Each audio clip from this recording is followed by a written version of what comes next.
ಒಂದು ನಿಮಿಷ ಆಯ್ತು, ರೆಡಿ ಆದೆ. Hallelujah.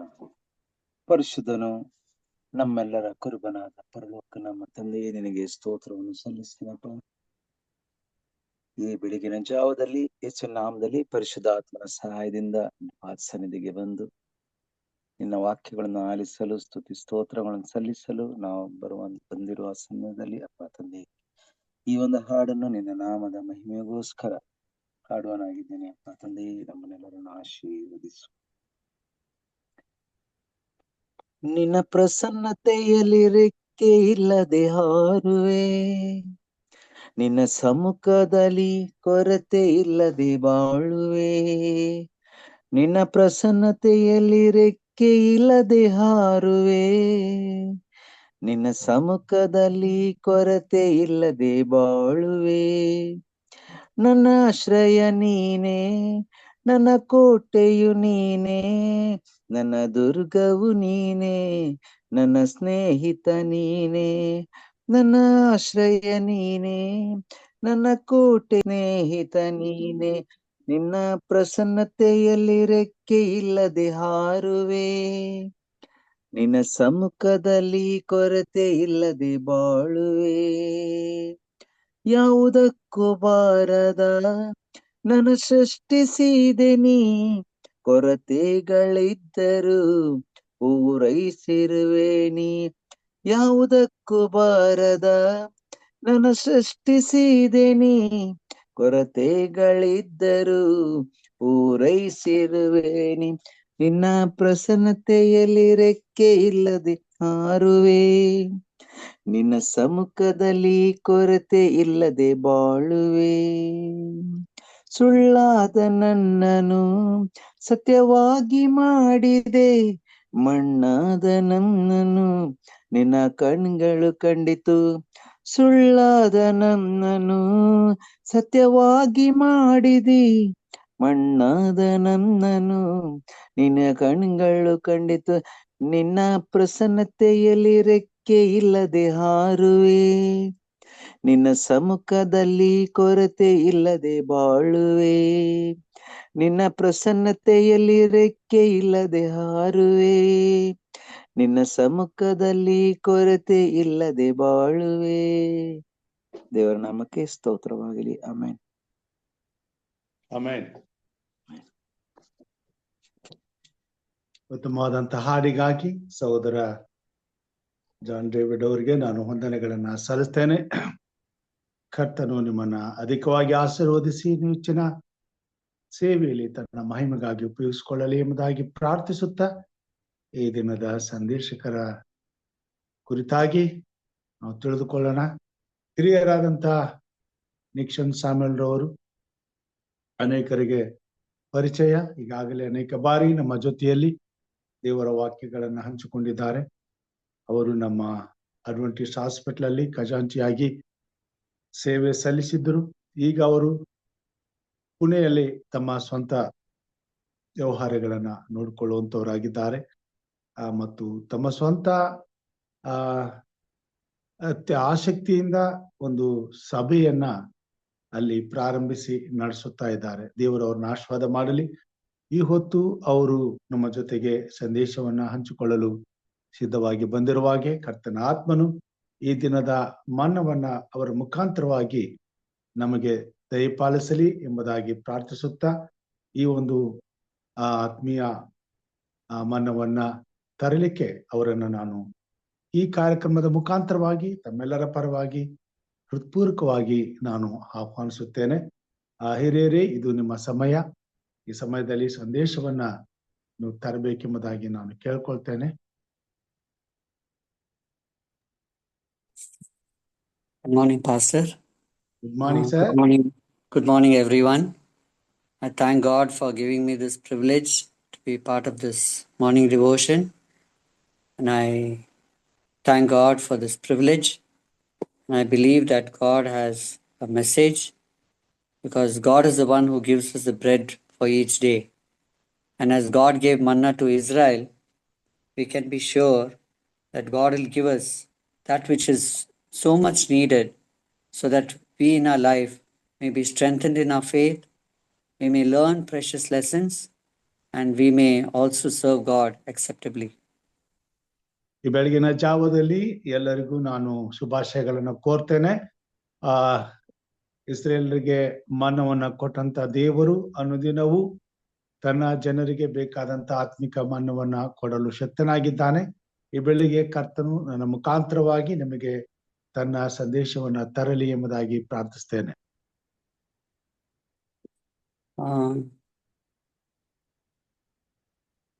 There is a term in the Bible called present truth. ಒಂದು ವಿಷಯವಿದೆ ಸತ್ಯವೇದದ ಮುಖಾಂತರವಾಗಿ ಈಗಿನ ಸತ್ಯ ಎಂಬುದಾಗಿ. Okay, thank you, Pastor. Now we'll go to 1 Peter chapter 2, no, 2 Peter chapter 1 verse 12. ನಾವು 2ನೇ ಪೇತ್ರನು ಬರೆದಂತ ಪತ್ರಿಕೆ ಮೊದಲನೇ ಅಧ್ಯಾಯಕ್ಕೆ ಹೋಗೋಣ. Chapter 1 verse 12. Verse 12. ಓಕೆ. 2ನೇ ಪತ್ರಿಕೆ 2ನೇ ಅಧ್ಯಾಯ 1ನೇ ವಚನ, 12ನೇ ವಚನ.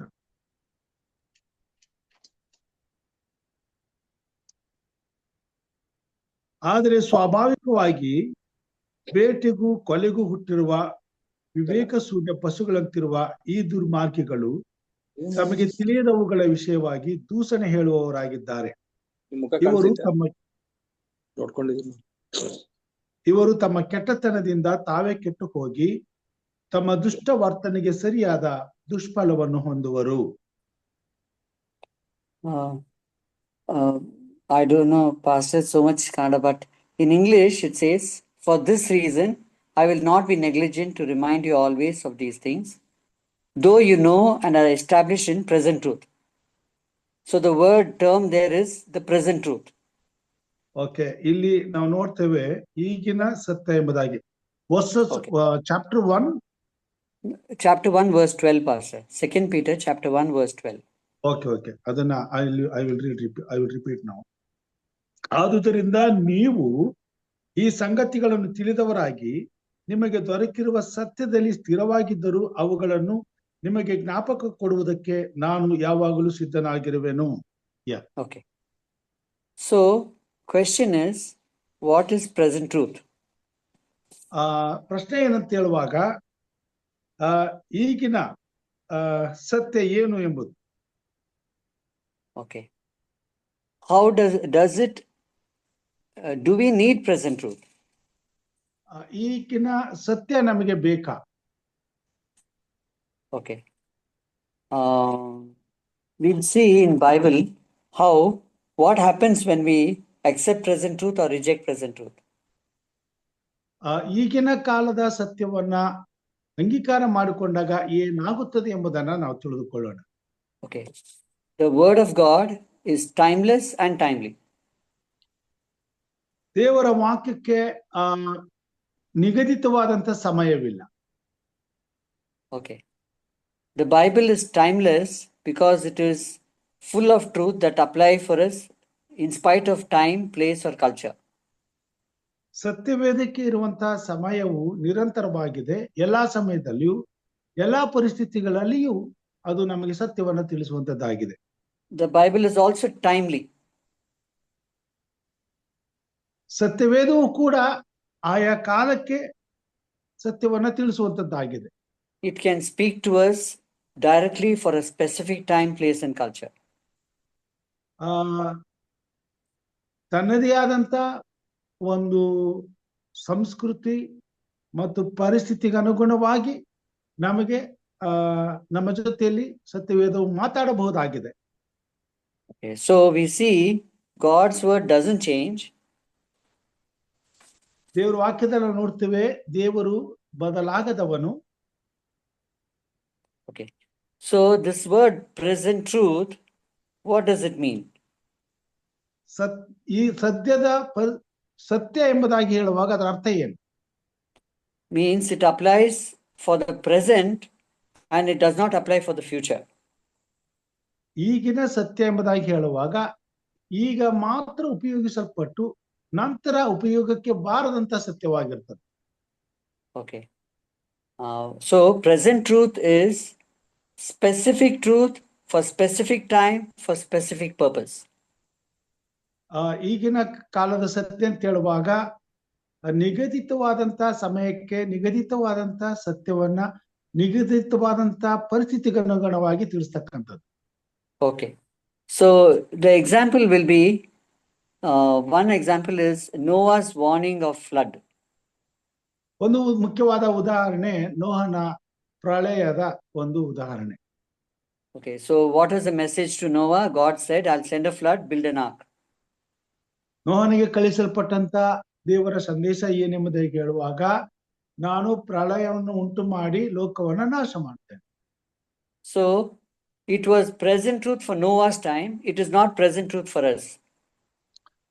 ಅದು ನೋಹನ ಕಾಲದ ಸದ್ಯದ ಸತ್ಯವಾಗಿತ್ತು, ನಮಗೆ ಅದು ಇರಲಿಲ್ಲ. So in our time, there's no flood and we don't have to build an ark. ನೋಹನ ಕಾಲದ ಹಾಗೆ ನಮ್ಮ ಕಾಲದಲ್ಲಿ ಅದಾಗುವುದಿಲ್ಲ, ಅದರಿಂದ ನಮಗೆ ಭಯವಿಲ್ಲ.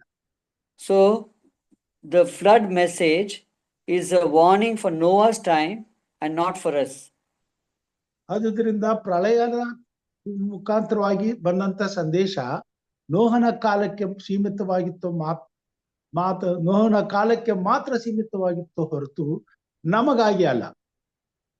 But we can get lessons from Noah's story.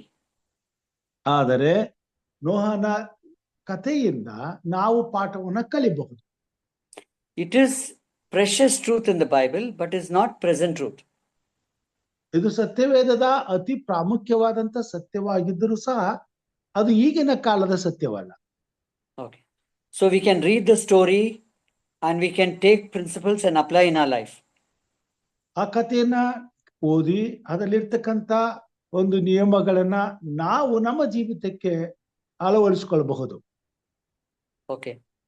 Suppose we neglect this story, what will happen? ಒಂದು ವೇಳೆ ನಾವು ಈ ಒಂದು ಕಥೆಯನ್ನ ನಾವು ನಿರ್ಲಕ್ಷ್ಯ ಮಾಡಿದ್ರೆ ಏನಾಗಬಹುದು? Okay. If we were at that time and if we neglected the story, we will be destroyed in the flood. ಆ ಕಾಲದಲ್ಲಿ ಜೀವಿಸುವವರಾಗಿ ನಾವಿದ್ದು ನಾವು ಆ ಸತ್ಯವನ್ನ ನಾವು ನಿರ್ಲಕ್ಷಿಸಿದರೆ ನಾವು ಆ ಪ್ರಳಯದಲ್ಲಿ ನಾಶವಾಗಿ ಹೋಗುತ್ತಿದ್ದೆವು. So it was present truth for them and it was a warning for them. ಅದು ಅವರಿಗೆ ಆಗಿನ ಕಾಲದ ಸತ್ಯವಾಗಿತ್ತು ಮತ್ತು ಅವರಿಗೆ ಎಚ್ಚರಿಕೆಯ ಸಂದೇಶವಾಗಿತ್ತು. So when we look at present truth, what we have to see is where, present truth will show us where we are now in God's time. ಈಗಿನ ಕಾಲದ ಸತ್ಯ ಅಂತ ಹೇಳುವಾಗ ದೇವರ ಸತ್ಯದಲ್ಲಿ ನಾವು ಎಲ್ಲಿದ್ದೇವೆ ಎಂಬುದನ್ನು ನಮಗೆ ತಿಳಿಸ್ತದೆ. And what we are supposed to do. ನಾವು ಏನ್ ಮಾಡಬೇಕು ಎಂಬುದನ್ನು ತಿಳಿಸುತ್ತದೆ. Present truth shows God's grace, God's love. ಸತ್ಯವು ದೇವರ ಪ್ರೀತಿ ಮತ್ತು ಕೃಪೆಯನ್ನ ನಮಗೆ ತಿಳಿಸುವಂತದ್ದಾಗಿದೆ. Okay, we'll see one story in the New Testament. ಹೊಸ ಒಡಂಬಡಿಕೆಯ ಒಂದು ಕಥೆಯನ್ನ ನಾವು ನೋಡೋಣ. Okay, we'll go to Luke chapter 4. ಲೂಕನ ಬರೆದಂತ ಸುವಾರ್ತೆ 4ನೇ ಅಧ್ಯಾಯಕ್ಕೆ ಹೋಗುವಾಗ verse 16 onwards. 16ನೇ ವಚನದಿಂದ,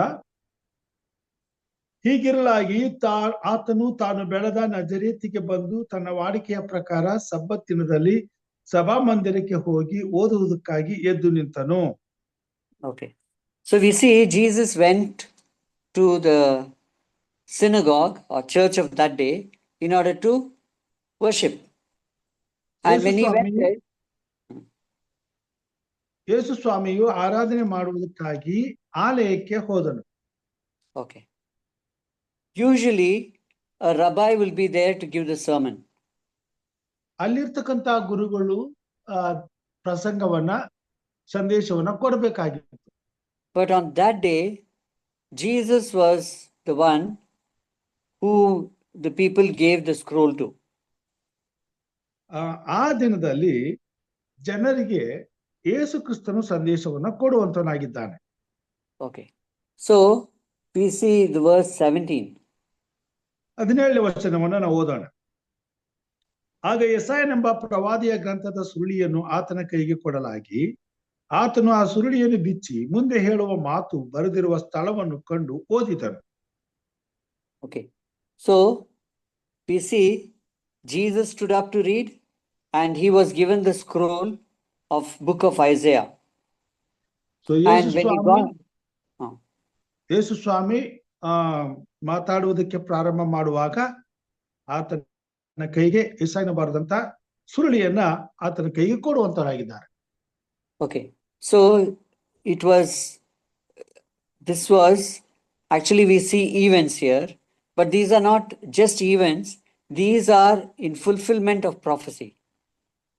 ಈ ಒಂದು ಘಟನೆಯನ್ನ ನಾವು ನೋಡುವಾಗ ಇದು ಕೇವಲ ಒಂದು ಘಟನೆ ಮಾತ್ರವಾಗಿರದೆ ಅದು ಪ್ರವಾದನೆಯನ್ನ ಪೂರ್ಣಗೊಳಿಸುವಂತ ಸಮಯವಾಗಿತ್ತು. Okay, so Jesus read from the book of Isaiah chapter 61. ಯೇಸು ಕ್ರಿಸ್ತನು ಯೆಶಾಯನ ಬರೆದಂತ 61ನೇ ಅಧ್ಯಾಯವನ್ನ ಓದುವಂತವರಾಗಿದ್ದಾರೆ. Okay, so we'll read verse 18 and 19. 18-19 ಓದಿಕೊಳ್ಳೋಣ. ಕರ್ತನ ಆತ್ಮವು ನನ್ನ ಮೇಲೆ ಅದೆ, ಆತನು ನನ್ನನ್ನು ಬಡವರಿಗೆ ಶುಭ ವರ್ತಮಾನವನ್ನು ಸಾರುವುದಕ್ಕೆ ಅಭಿಷೇಕಿಸಿದನು. ಸೆರೆಯವರಿಗೆ ಬಿಡುಗಡೆಯಾಗುವುದನ್ನು ಮತ್ತು ಕುರುಡರಿಗೆ ಕಣ್ಣು ಬರುವುದನ್ನು ಪ್ರಸಿದ್ಧಿಪಡಿಸುವುದಕ್ಕೂ ಮನ ಮುರಿದವರನ್ನು ಬಿಡಿಸಿ ಕಳಿಸುವುದಕ್ಕೂ ಆತನು ನೇಮಿಸಿರುವ ಶುಭ ವರ್ಷವನ್ನು ಪ್ರಚುರಪಡಿಸುವುದಕ್ಕೂ ಆತನು ನನ್ನನ್ನು ಕಳಿಸಿದ್ದಾನೆ ಎಂಬುದು. Okay. Now, by these words, Jesus was giving them a message. ಈ ಮಾತುಗಳಿಂದ ಯೇಸು ಕ್ರಿಸ್ತನು ಅವರಿಗೆ ಸಂದೇಶವನ್ನ ಕೊಡುವಂತವರಾಗಿದ್ದಾರೆ. What was the message? ಇದರಲ್ಲಿರುವಂತ ಸಂದೇಶವಾದರೆ ಏನು? Okay. He was telling them the first word is what? The Spirit of the Lord is upon me because he has anointed me. ಆತನು ತರುವಂತ ಸಂದೇಶವೇನಾಗಿತ್ತು ಅಂತ ಹೇಳುವಾಗ, ಕರ್ತನ ಆತ್ಮವು ನನ್ನ ಮೇಲೆ ಅದೇ, ಆತನನ್ನು ನನ್ನನ್ನು ಬಡವರಿಗೆ ಶುಭ ವರ್ತಮಾನವನ್ನು ಸಾರುವುದಕ್ಕೆ ಅಭಿಷೇಕಿಸಿದನು ಎಂಬುದಾಗಿ. So what these words of Jesus, what is it signifying about him? ಈ ವಾಕ್ಯಗಳು ಆತನ ಬಗ್ಗೆ ಏನನ್ನ ತಿಳಿಸುವಂತದ್ದಾಗಿದೆ. Okay, we'll see in the book of Daniel that Jesus was telling his first sermon was what? The time is fulfilled, the kingdom of God is at hand. ಈ ವಾಕ್ಯ ಭಾಗದಲ್ಲಿ ನಾವು ನೋಡ್ತೇವೆ, ಸಮಯವು ದೇವರ ರಾಜ್ಯವು ಸಮೀಪಿಸಿತು, ಸಮಯವು ಕಾಲವು ಪರಿಪೂರ್ಣವಾಯಿತು ಎಂಬುದಾಗಿ. Okay, so what Jesus was telling was prophecy time is fulfilled. ಯೇಸು ಕ್ರಿಸ್ತನು ಪ್ರವಾದನೆಯ ಕಾಲ ನೆರವೇರಿತು ಎಂಬುದನ್ನ ತಿಳಿಸುವಂತವರಾಗಿದ್ದಾರೆ. Okay, the 70-week prophecy of Daniel, in that 69 weeks are completed. ದಾನಿಯೇಲನ ಪ್ರವಾದನೆಯ ಪ್ರಕಾರವಾಗಿ 70ನೇ ವಾರದ ಪ್ರವಾದನೆಯಲ್ಲಿ 69 ವಾರಗಳ ಪ್ರವಾದನೆ ನೆರವೇರಿತು. So he is using Isaiah book, a prophetic book, and Daniel book also in order to show them where they are in prophetic time. ಇಲ್ಲಿ ಯೇಸು ಕ್ರಿಸ್ತನು ಪ್ರವಾದನೆಗಳನ್ನು ನೆರವೇರುವಂತ ದಾನಿಯೇಲನ ಮತ್ತು ಯೆಶಾಯನ ಪ್ರವಾದನೆಯಲ್ಲಿರುವಂತ ಪ್ರವಾದನೆಗಳು ನೆರವೇರುವಂತದ್ದನ್ನ ತಿಳಿಸುವಂತವನಾಗಿದ್ದಾನೆ. So he is declaring to the people of Nazareth, or those sitting in the church, that he is the anointed one, the Christ or the Messiah. ಅಲ್ಲಿ ಆತನು ಪ್ರಕಟಪಡಿಸುವಂತವನಾಗಿದ್ದಾನೆ. ಪ್ರವಾದನೆಯ ಪ್ರಕಾರವಾಗಿ ಆತನು ಅಭಿಷೇಕಿಸಲ್ಪಟ್ಟಂತ ಮೆಸ್ಸಿಯನು ಎಂಬುದಾಗಿ. Okay, so we'll see verse 20 and 21. Verse 20 and 21. Yes, From Pastor. Luke. Okay. 20-21ನೇ ವಚನವನ್ನು ಓದೋಣ. ಓದಿದ ಮೇಲೆ ಆತನು ಆ ಸುರುಳಿಯನ್ನು ಸುತ್ತಿ ಸಭಾಮಂದಿರದ ಆಳಿನ ಕೈಗೆ ಕೊಟ್ಟು ಕೂತುಕೊಂಡನು. ಅಲ್ಲಿದ್ದವರ ಕಣ್ಣುಗಳು ಆತನ ಮೇಲೆಯೇ ಬಿದ್ದಿರಲಾಗಿ ಆತನು ಅವರಿಗೆ, ಈ ಹೊತ್ತು ನೀವು ನನ್ನ ಮಾತುಗಳನ್ನು ಕೇಳುವಲ್ಲಿ ಈ ದೈವೋಕ್ತಿ ನೆರವೇರಿದೆ ಎಂದು ಹೇಳುತ್ತಿರುವಾಗ, Okay, so Jesus was telling them, today in what you're hearing is the fulfillment of prophecy. ಯೇಸು ಸ್ವಾಮಿ ಈ ಹೊತ್ತು ನೀವು ನನ್ನ ಮಾತನ್ನು ಕೇಳುವಲ್ಲಿ ಈ ದೈವೋಕ್ತಿ ನೆರವೇರಿತು ಎಂಬುದಾಗಿ ತಿಳಿಸುವಂತರಾಗಿದ್ದಾರೆ. So Jesus was telling that what I'm sharing with you is present truth. ಯೇಸು ಸ್ವಾಮಿ ಇಲ್ಲಿ ಹೇಳ್ತಾರೆ, ಈಗ ನಾನು ಹೇಳ್ತಕ್ಕಂಥದ್ದು ಈಗ ಸದ್ಯದ ಸತ್ಯ. What was the response of the people? ಆ ಸಮಯದಲ್ಲಿ ಅಲ್ಲಿದ್ದಂತ ಜನರ ಒಂದು ಅದಕ್ಕೆ ಅನುಸಾರವಾದಂತ ಉತ್ತರ ಏನಾಗಿತ್ತು? ಅಭಿಪ್ರಾಯ. Okay, so we'll read in verse 22. 22ನೇ ವಚನವನ್ನು ನಾವು ಓದಿಕೊಳ್ಳೋಣ. ಎಲ್ಲರೂ ಆತನನ್ನು ಹೊಗಳಿ ಆತನ ಬಾಯಿಯಿಂದ ಹೊರಡುವ ಇಂಪಾದ ಮಾತುಗಳಿಗೆ ಆಶ್ಚರ್ಯಪಟ್ಟು, ಇವನು ಯೋಸೇಫನ ಮಗನಲ್ಲವೇ ಎಂದು ಮಾತಾಡಿಕೊಂಡರು.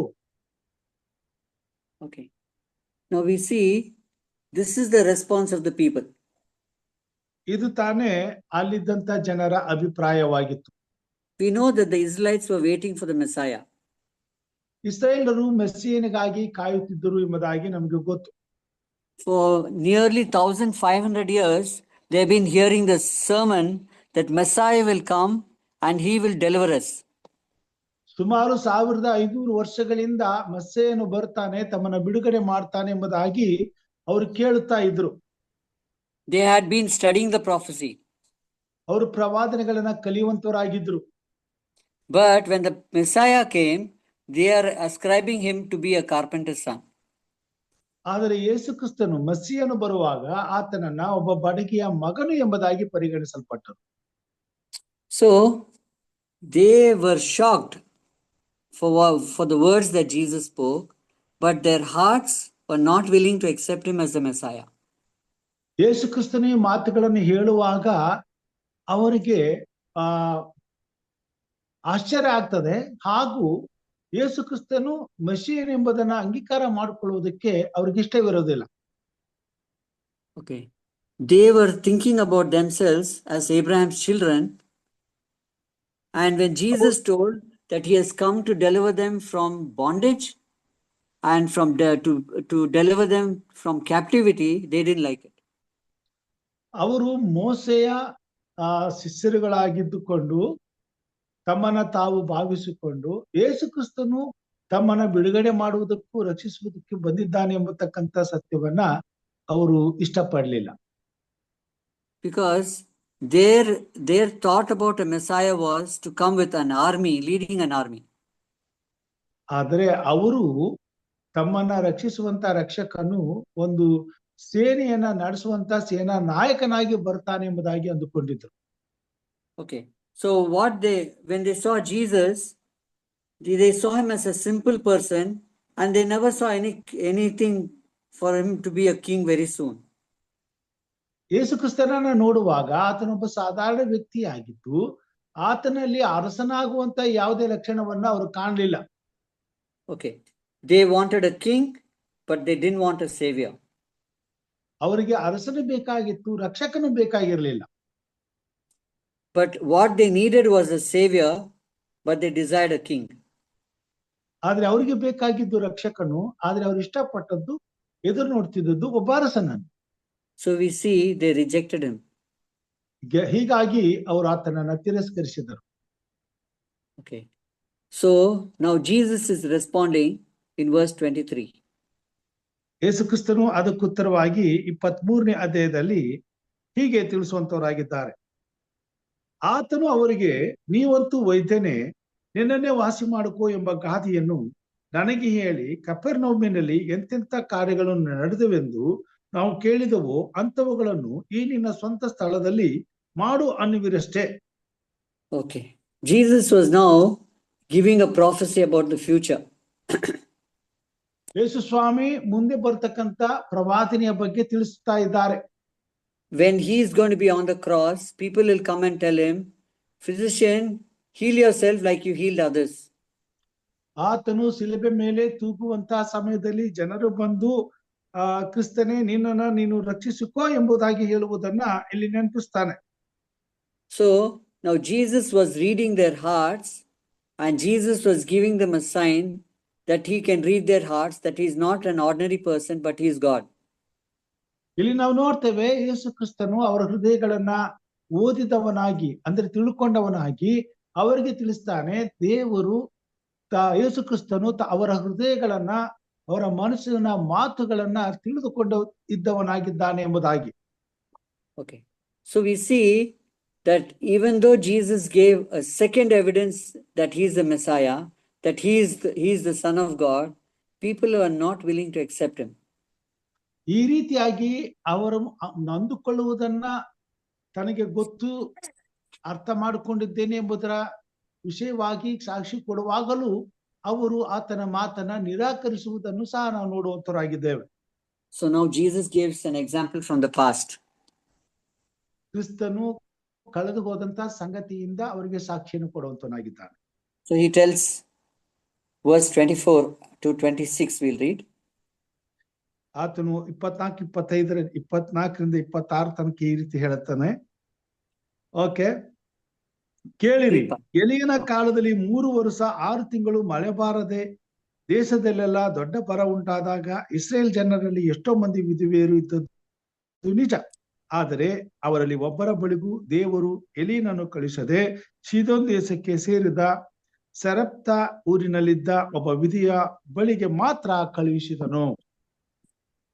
Okay, so we see Jesus is giving an example to them for them to know what happened in the past. History is repeated now. ಯೇಸು ಕ್ರಿಸ್ತನು ಅವರಿಗೆ ಕಳೆದ ಹೋದಂತ ಘಟನೆಗಳನ್ನ ಮತ್ತೆ ತಿರುಗಿ ನೆನಪಿಸಿಕೊಡುವಂತವನಾಗಿದ್ದಾನೆ. Okay, he was telling Elijah was God's prophet sent to Israel. ಎಲೀಷನು ದೇವರ ಪ್ರವಾದಿಯಾಗಿ Israel ಜನರ ಬಳಿಗೆ ಕಳುಹಿಸಲ್ಪಟ್ಟನು ಎಂಬುದಾಗಿ ತಿಳಿಸ್ತಾನೆ. But Elijah was rejected by the Israelites. ಎಲೀಷನು ಇಸ್ರೇಲರಿಂದ ತಿರಸ್ಕರಿಸಲ್ಪಟ್ಟನು ಎಂಬುದಾಗಿ ನಾವು ನೋಡ್ತೇವೆ. And because he was rejected in Israel, when he had a need, God sent him to Zarephath. ಇಸ್ರೇಲರು ಎಲೀಷನನ್ನ ನಿರಾಕರಿಸಿದ್ದರಿಂದ ತನ್ನ ಉಳಿವಿಗಾಗಿ ದೇವರು ಅವನನ್ನ ಎರೆಫ್ತಾ ದೇಶಕ್ಕೆ ಕಳಿಸ್ತಾರೆ. Okay, why? ಯಾಕೆ? Because the people were unbelieving and they were hard-hearted. ಯಾಕಂತಂದ್ರೆ ಅಲ್ಲಿದ್ದಂತ ಇಸ್ರೇಲ್ ಜನರು ಆತನನ್ನ ನಂಬದೆ ತಮ್ಮ ಹೃದಯವನ್ನ ಕಠಿಣಪಡಿಸಿಕೊಂಡವರಾಗಿದ್ರು. They rejected the message of Elijah. ಅವರು ಎಲೀಷನ ಸಂದೇಶವನ್ನ ನಿರಾಕರಿಸುವವರಾಗಿದ್ದರು. They had gone away from God. ಅವರು ದೇವರಿಂದ ದೂರವಾದರು. And they clung to their sins, or they were attached to their sins. ಅವರು ತಮ್ಮ ಪಾಪಗಳಿಗೆ ಅಂಟುಕೊಂಡವರಾಗಿದ್ದರು. So they were cut off from the channel of blessing. ಈ ಕಾರಣದಿಂದ ಅವರ ಮಧ್ಯದಿಂದ ಆಶೀರ್ವಾದವು ತೆಗೆಯಲ್ಪಟ್ಟಿತು. So Jesus was giving them an example that what happened with ancient Israel is going to happen with the present day Israel. ಇಲ್ಲಿ ಯೇಸು ಕ್ರಿಸ್ತನು ಹಳೆ ಕಾಲದಲ್ಲಿ ಇಸ್ರೇಲರ ಮಧ್ಯದಲ್ಲಿ ನಡೆದಂತ ಘಟನೆಯೇ ಈಗಿನ ಕಾಲದಲ್ಲಿಯೂ ನಡೆಯುವುದು ಎಂಬುದನ್ನ ತಿಳಿಸುವಂತವರಾಗಿದ್ದಾರೆ. So Jesus was telling the people who are in the church who were sitting there that the blessings which God sent through Elijah to Israel, they could not receive, but the blessings were given to Gentiles. ಯೇಸು ಕ್ರಿಸ್ತನು ಅಲ್ಲಿ ಇದ್ದಂತ ಜನರಿಗೆ, ಇಸ್ರೇಲರಿಗೆ ದೇವರು ಕಳುಹಿಸಿದಂತ ಆಶೀರ್ವಾದವನ್ನ ಅವರು ನಿರಾಕರಿಸಿದ್ದ ನಿಮಿತ್ತ ಈಗಿನ ಕಾಲದಲ್ಲಿ ಅನ್ಯರಿಗೆ ದೇವರು ಕೊಡಲ್ಪಟ್ಟವನಾಗಿದ್ದಾನೆ ಎಂಬ ಸತ್ಯವನ್ನ ತಿಳಿಸ್ತಾರೆ. Okay, we'll see in verse 27 also. 27ನೇ ವಚನವನ್ನು ಓದಿಕೊಳ್ಳೋಣ. ಇಸ್ರಾಯೇಲ್ ಮತ್ತು ಎಲೀಷನೆಂಬ ಪ್ರವಾದಿಯ ಕಾಲದಲ್ಲಿ ಇಸ್ರೇಲ್ ಜನರೊಳಗೆ ಎಷ್ಟೋ ಮಂದಿ ಕುಷ್ಠರೋಗಿಗಳು ಇದ್ದಾಗ್ಯೂ ಅವರಲ್ಲಿ ಒಬ್ಬನಾದರೂ ಶುದ್ಧನಾಗದೆ ಸುರಿಯ ದೇಶದವನಾದ ನಾಮಾನನು ಮಾತ್ರ ಶುದ್ಧನಾದನು ಎಂದು ಹೇಳಿದನು. Jesus is giving another example. ಇಲ್ಲಿ ಯೇಸು ಕ್ರಿಸ್ತನ ಇನ್ನೊಂದು ಉದಾಹರಣೆಯನ್ನು ಕೊಡ್ತಾರೆ. Elisha was sent to minister to Israel. ಎಲೀಷನು ಇಸ್ರೇಲರಿಗೆ ಸೇವೆ ಮಾಡುವುದಕ್ಕಾಗಿ ಕಳಿಸಲ್ಪಟ್ಟನು. Physically, there were many lepers in Israel, but no one was healed, but a Gentile was healed or a foreigner was healed. ಇಲ್ಲ ನೋಡ್ತೇವೆ, ಇಸ್ರೇಲ್ ದೇಶದಲ್ಲಿ ಎಷ್ಟೋ ಕುಷ್ಠರೋಗಿಗಳಿದ್ರು ಅಲ್ಲಿದ್ದವರು ಯಾರು ಕೂಡ ವಾಸಿ ಆಗ್ಲಿಲ್ಲ. ಆದ್ರೆ ಅನ್ಯ ದೇಶದ ನಾಮಾನನು ಶುದ್ಧನಾದನು ಎಂಬುದಾಗಿ ನಾವು ನೋಡ್ತೇವೆ. Okay, why? ಯಾಕೆ? Because Naaman felt his need. ಯಾಕಂತಂದ್ರೆ ನಾಮಾನನಿಗೆ ಆತನ ಅವಶ್ಯಕತೆ ಗೊತ್ತಿತ್ತು. He knew the condition he was in. ಆತನು ಪಾಪಿಯಾಗಿದ್ದಾನೆ, ಅದರ ಪರಿಸ್ಥಿತಿ ಅವನಿಗೆ ಗೊತ್ತಿತ್ತು. And according to the light he got, he was living. ಆತನಿಗೆ ಸಿಕ್ಕಂತ ಬೆಳಕಿನಲ್ಲಿ ಆತನು ಜೀವಿಸುತ್ತಿದ್ದನು. And so he was ready to receive God's gift, but others in Israel were not ready to receive. ಹೀಗಿರುವುದರಿಂದ ನಾಮಾನನು ದೇವರಿಂದ ಬರುವಂತ ಸಂದೇಶವನ್ನು ಅಂಗೀಕರಿಸಿಕೊಳ್ಳಲು ಸಿದ್ಧನಾಗಿದ್ದನು. ಆದರೆ ಇಸ್ರಾಯೇಲರು ಆ ಆಶೀರ್ವಾದವನ್ನ ನಿರಾಕರಿಸಿದರು. Okay, when we use the term leprosy, it actually, in biblical terms, it is to indicate sin. ಕುಷ್ಠವು ಸತ್ಯವೇದದ ಕಾಲದಿಂದ ಸತ್ಯವೇದದ ಪ್ರಕಾರವಾಗಿ ಪಾಪವನ್ನ ಗುರುತಿಸುವಂತದ್ದಾಗಿದೆ. Okay, so there were many lepers in Israel. There were many sinners in Israel. ಈಗ ಆ ಮಾತಿನ ಅರ್ಥದ ಪ್ರಕಾರವಾಗಿ Israel ದೇಶದಲ್ಲಿ ಅನೇಕ ಕುಷ್ಠ ರೋಗಿಗಳಂತ ಪಾಪಿಗಳು ಇದ್ರು. But they were not cleansed. ಆದ್ರೆ ಅವರು ಯಾರು ಕೂಡ ಶುದ್ಧರಾಗ್ಲಿಲ್ಲ. Why? ಯಾಕೆ? Because they rejected present truth. ಯಾಕಂತಂದ್ರೆ ಅವರು ಸದ್ಯದ ಸತ್ಯವನ್ನ ಅಂಗೀಕಾರ ಮಾಡ್ಕೊಳ್ಳಿಲ್ಲ. So they were counted not worthy to receive the blessings which God gave. ಆದುದರಿಂದ ದೇವರು ಕಳಿಸುವಂತ ಆಶೀರ್ವಾದಕ್ಕೆ ಅವರು ಯೋಗ್ಯರೆಲ್ಲವೆಂದು ತೀರ್ಮಾನಿಸಲ್ಪಟ್ಟಿತು. Whereas a small girl gave the message to Naaman's wife, and that small girl's message that there is a prophet in Israel was present truth, was accepted by Naaman and his family. ಆ ಒಂದು ಸಣ್ಣ ಹುಡುಗಿ ತಿಳಿಸಿದಂತ ಸಂದೇಶವು ಪ್ರಕಾರವಾಗಿ Israel ದೇಶದಲ್ಲಿ ಒಬ್ಬ ಆಗಿನ ಕಾಲದಲ್ಲಿ ಪ್ರವಾದಿ ಇದ್ದನು. So this small girl gave the present truth message, and Naaman's family accepted that message. And Naaman came all the way into enemy territory in Israel just to receive the blessing he so much wanted. ಆಗಿನ ಕಾಲದ ಸತ್ಯವನ್ನ ನಾಮಾನನ ಕುಟುಂಬಕ್ಕೆ ಆ ಮಗುವು ಹೇಳಿತು. ಅದನ್ನ ನಂಬಿ ಆತನು ಇಸ್ರೇಲ್ ದೇಶಕ್ಕೆ ಪ್ರಯಾಣ ಮಾಡಿದನು. So he was cleansed of leprosy. ಹೀಗೆ ಮಾಡಿದ್ದರಿಂದ ಆತನು ತನ್ನ ಕುಷ್ಠದಿಂದ ವಾಸಿಯಾದನು.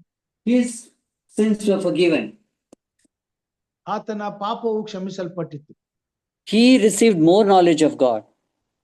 ಆತನು ದೇವರ ಹೆಚ್ಚಿನ ಜ್ಞಾನವನ್ನ ಪಡೆದುಕೊಂಡನು. But Israelites did not receive blessings nor knowledge of God. ಆದರೆ ಇಸ್ರಾಯೇಲರು ಆಶೀರ್ವಾದವನ್ನು ಹಾಗೂ ದೇವರ ಜ್ಞಾನವನ್ನು ಪಡ್ಕೊಳ್ಳಿಕ್ಕಾಗ್ಲಿಲ್ಲ. Okay, so now we come back to the time of Jesus, when Jesus was talking in the synagogue. ಯೇಸು ಕ್ರಿಸ್ತನು ಆ ಒಂದು ಆಲಯದಲ್ಲಿ ಜನರ ಮುಂದೆ ಮಾತಾಡುತ್ತಿರುವ ಸ್ಥಳಕ್ಕೆ ನಾವು ಬರೋಣ. Jesus was preaching present truth. ಕ್ರಿಸ್ತನು ಸದ್ಯದ ಸತ್ಯವನ್ನ ತಿಳಿಸುವಂತವನಾಗಿದ್ದನು. He told the anointed one that you are looking for, I'm here. ಆತನು ನೀವು ಎದುರು ನೋಡ್ತಿರುವಂತ ಅಭಿಷಿಕ್ತನನ್ನು ನಾನೇ ಆಗಿದ್ದೇನೆ ಎಂಬುದಾಗಿ ಹೇಳ್ತಾನೆ. And also John the Baptist was preaching the present truth. ಅದೇ ಸಮಯದಲ್ಲಿ ಸ್ನಾನಿಕನಾದ ಯೋಹಾನನು ಕೂಡ ಆಗಿನ ಕಾಲದ ಸದ್ಯದಲ್ಲಿ ನಡೆಯಬೇಕಾದ ಸತ್ಯವನ್ನ ಸಾರ್ತಾ ಇದ್ದನು. He preached telling that this is the Son of God. ಆತನು ಈತನೇ ದೇವಕುಮಾರನು ಎಂಬುದಾಗಿ ಹೇಳುವಾಗ he also pointed to Jesus and said, behold the Lamb of God. ಆತನು ಕ್ರಿಸ್ತನ ಕಡೆಗೆ ತೋರಿಸಿ ಈತನೇ ಯಜ್ಞಕ್ಕೆ ಬೇಕಾದಂತ ದೇವರ ಕುರಿಮರಿ ಎಂಬುದಾಗಿ ಹೇಳ್ತಾನೆ. And so there were people who started to follow Jesus. ಈ ಮಾತನ್ನ ನಂಬಿ ಯೇಸು ಕ್ರಿಸ್ತನನ್ನ ಎಷ್ಟೋ ಮಂದಿ ಹಿಂಬಾಲಿಸಿದ್ರು. But we see the people of Nazareth were not willing to accept the present truth. ಆದ್ರೆ ನಜರೇತಿನ ಜನರು ಯೇಸು ಕ್ರಿಸ್ತನೇ ಮೆಸ್ಸಿಯನೆಂಬ ಸದ್ಯದ ಸತ್ಯವನ್ನ ಅವರು ತಿರಸ್ಕರಿಸುವವರಾಗಿದ್ದರು. So what happened when they rejected present truth? ಅವರಿಗೆ ತಿಳಿಸಲ್ಪಟ್ಟಂತ ಆ ಸತ್ಯದಿಂದ ಅವರು ನಿರಾಕರಿಸಲ್ಪಟ್ಟದ್ರಿಂದ ಏನಾಯ್ತು?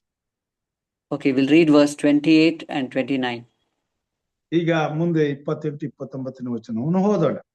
ಸಭಾ ಮಂದಿರದಲ್ಲಿ ಇರುವವರೆಲ್ಲರೂ ಈ ಮಾತುಗಳನ್ನು ಕೇಳಿ ಬಹಳವಾಗಿ ಸಿಟ್ಟುಕೊಂಡು ಎದ್ದು ಆತನನ್ನು ಊರ ಹೊರಕ್ಕೆ ಅಟ್ಟಿ ತಮ್ಮ ಊರು ಕಟ್ಟಿದ್ದ ಗುಡ್ಡದ ಕಡಿದಾದ ಸ್ಥಳಕ್ಕೆ ನಡೆಸಿಕೊಂಡು ಹೋಗಿ ಅಲ್ಲಿಂದ ಕೆಳಕ್ಕೆ ದೊಬ್ಬಬೇಕೆಂದಿದ್ದರು. Okay, they were filled with wrath, the Bible says, no? Verse 28. When they heard these things, they got very angry on Jesus. ಇಲ್ಲಿ ನಾವು ನೋಡ್ತೇವೆ ಅವರು ಬಹಳ ಕೋಪವುಳ್ಳವರಾಗಿದ್ದರು ಎಂಬುದನ್ನ ಗಮನಿಸಬಹುದು. And we saw that they were so angry with him, they wanted him killed. ಅವರು ಆತನನ್ನ ಕೊಲ್ಲುವಷ್ಟರ ಮಟ್ಟಿಗೆ ಆತನ ಮೇಲೆ ಸಿಟ್ಟಾಗಿದ್ದರು. Why? What did Jesus do? ದೇವರು ಮಾಡಿದ್ದಾದರೂ ಏನು?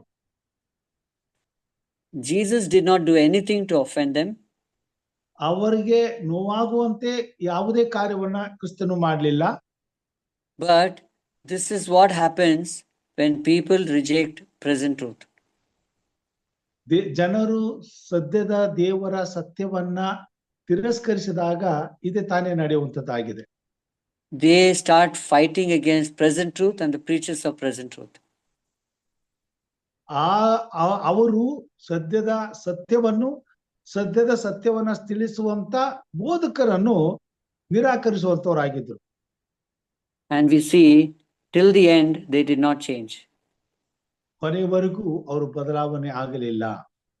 And every time he came to Nazareth, he could not do miracles because there was unbelief in their heart. ಎಷ್ಟೇ ಸಾರಿ ನಜರೇತಿಗೆ ಬಂದರೂ ಸಹ ಆತನು ಅವರ ಅಪನಂಬಿಕೆಯ ನಿಮಿತ್ತ ಅಲ್ಲಿ ಯಾವುದೇ ಅದ್ಭುತ ಕಾರ್ಯಗಳನ್ನ ಮಾಡ್ಲಿಕ್ಕೆ ಆಗಲಿಲ್ಲ. So the question comes to us. ನಮಗೆ ಬರುವಂತ ಪ್ರಶ್ನೆ ಏನೆಂದರೆ, is there a present truth for us? ನಮಗಾಗಿ ಸದ್ಯಕ್ಕೆ ಬೇಕಾದಂತ ಸತ್ಯವು ಇದೆಯಾ? And do we know that present truth?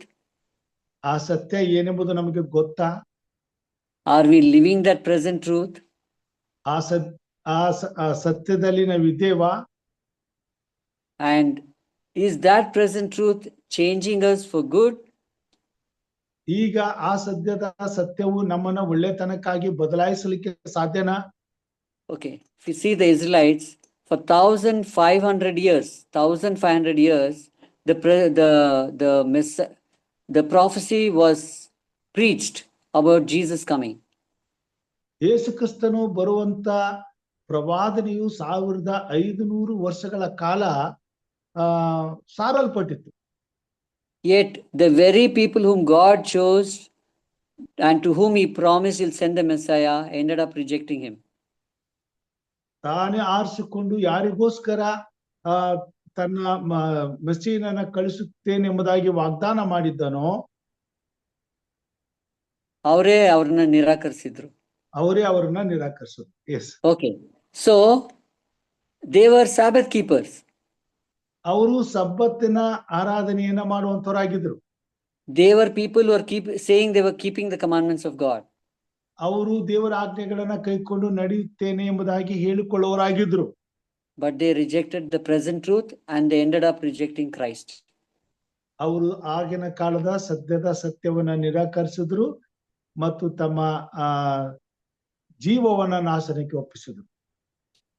So also we claim we are Sabbath keepers. ಹಾಗೆಯೇ ನಾವು ಸಹ ಸಬ್ಬತ್ತಿನವನ್ನ ಕೈಕೊಂಡು ನಡೆಯುತ್ತೇವೆ ಎಂಬುದಾಗಿ ಹೇಳುತ್ತೇವೆ.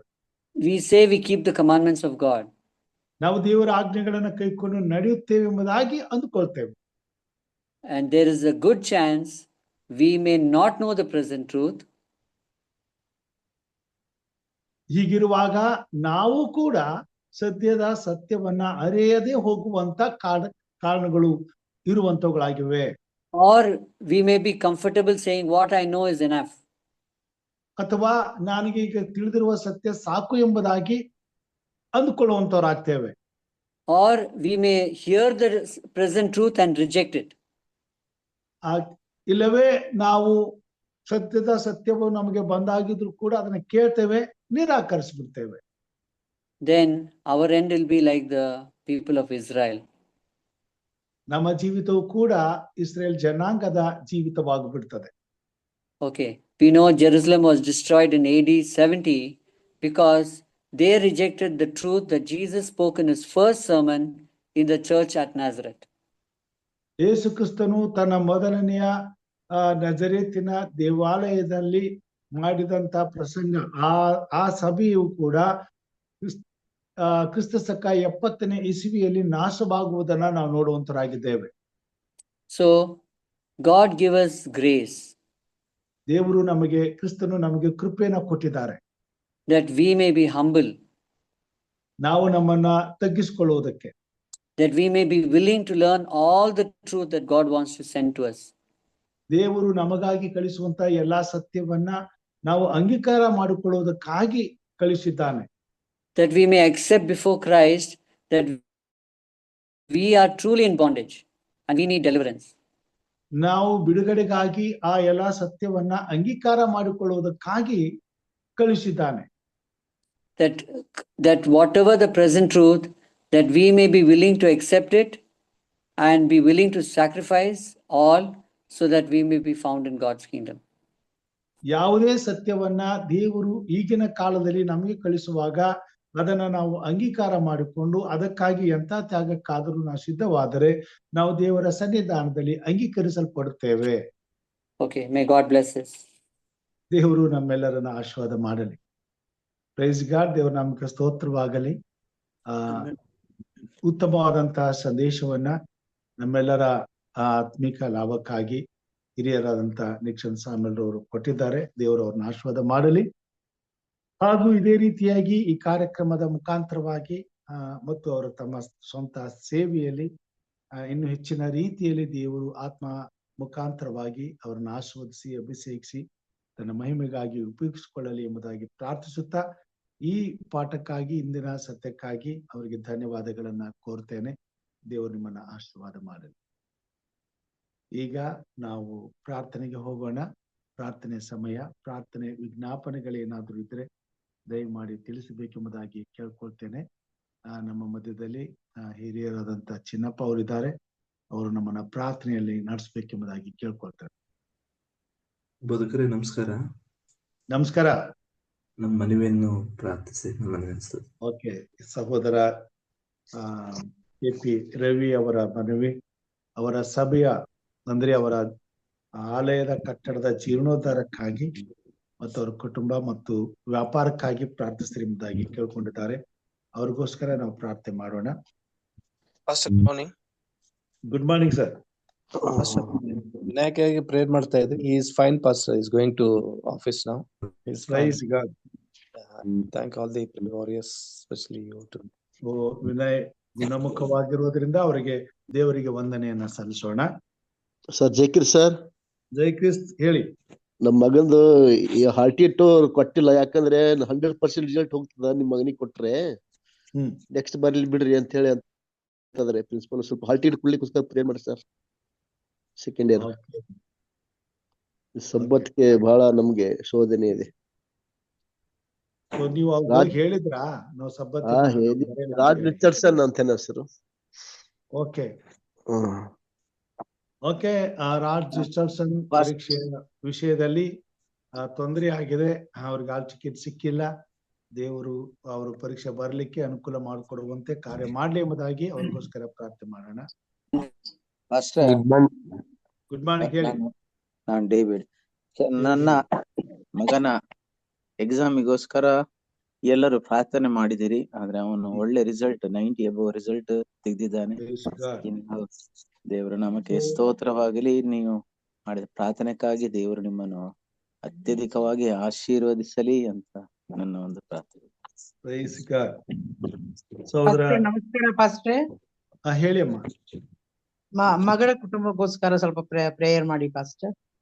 ಹೆಸರು ಸೆನೋರಿಟಾ. ಸೆನೋರಿಟಾ ಆರೋಗ್ಯಕ್ಕಾಗಿ ಪ್ರಾರ್ಥನೆ ಮಾಡ್ಬೇಕಾ? ಎಸ್ ಪಾಸ್ಟರ್, ಕುಟುಂಬಕ್ಕಾಗಿಯೂ ಪ್ರಾರ್ಥನೆ ಮಾಡಿ ಪಾಸ್ಟರ್. ಓಕೆ, ಸೆನೋರಿಟಾ ಅವರ ಆರೋಗ್ಯ ಮತ್ತು ಅವರ ಕುಟುಂಬಕ್ಕಾಗಿ ಪ್ರಾರ್ಥನೆ ಮಾಡಬೇಕೆಂಬುದಾಗಿ ಕೇಳ್ಕೊಂಡಿದ್ದಾರೆ. Good morning. ಹೇಳಿ. Good morning. ವಜ್ರಮ್ಮ ಅವರ ಕಣ್ಣನ ಒಂದು ವಿಷಯಕ್ಕಾಗಿ ಪ್ರಾರ್ಥನೆ ಮಾಡಿ ಆ ಅಮ್ಮ ಗುರುವಾರ ಏನೋ ಬರಕ್ಕೆ ಆಪರೇಷನ್ ಮಾಡ್ತಾರಂತೆ. ಮತ್ತೆ ಜಯಮ್ಮ ಅವರ ಕುಟುಂಬ ಆರೋಗ್ಯಕ್ಕಾಗಿ ಪ್ರಾರ್ಥನೆ ಮಾಡ್ರಿ ಫಸ್ಟ್. ಹಿರಿಯರಂತ ಜಯಮ್ಮ ಮತ್ತು ವಜ್ರಮ್ಮ ಅವರ ಆರೋಗ್ಯಕ್ಕೋಸ್ಕರ ಪ್ರಾರ್ಥನೆ ಮಾಡಬೇಕೆಂಬ. ವಜ್ರಮ್ಮ ಅವರ ಕಣ್ಣು ಆಪರೇಷನ್ ಅವ್ರಿಗೋಸ್ಕರ ಪ್ರಾರ್ಥನೆ ಮಾಡೋಣ.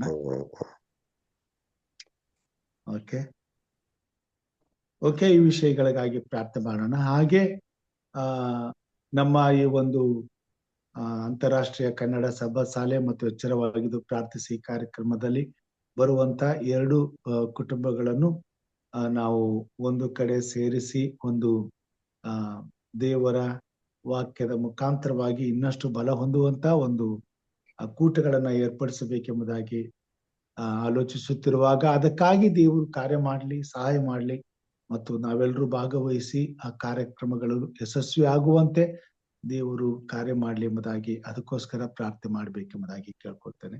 ಚಿನ್ನಪ್ಪ ಸಾತ್ವಿಕ್ ಅವರು ಪ್ರಾರ್ಥನೆ ಮಾಡಿ. ಪ್ರಾರ್ಥನೆ ಮಾಡಿ. ಮಾಡ್ತೀರಿ. ಒಂದು ನಿಮಿಷ ನೋಟ್ ಮಾಡ್ಕೊಳ್ತೀನಿ. ನಾನು ನೋಟ್ ಮಾಡ್ಕೊಳ್ಳಿ ಹೆಸರು ಮಾಡ್ಕೊಳ್ಳಿ.